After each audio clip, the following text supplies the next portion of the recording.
ওই সেপ্রিকুরার মার্ডারে মিথ্যা মামলায় পিজাটি হত্যার অনেক মানুষ দিনের পর দিন জেল কেটেছে। আর এই অন্যায়ের প্রতিবাদ করেছে সেদিন রায়পুরের মানুষ।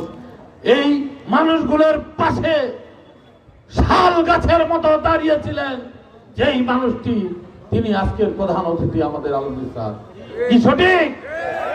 সংগ্রামী বন্ধুগণ, আজকে তাই আপনাদের কাছে আমাদের চাওয়া, এই চাওয়াটা উনার না, এই চাওয়াটা আজকে আমাদের, আমরা সবাই জোট বেঁধে আগামী ফেব্রুয়ারির নির্বাচন, আমরা একটা যুদ্ধ পার করেছি। আওয়ামী লীগকে, শেখ হাসিনাকে খালি এই দেশে না বিদেশে পাঠিয়ে দিয়েছি। কোথায় কোথায় হাসিনা দিদি?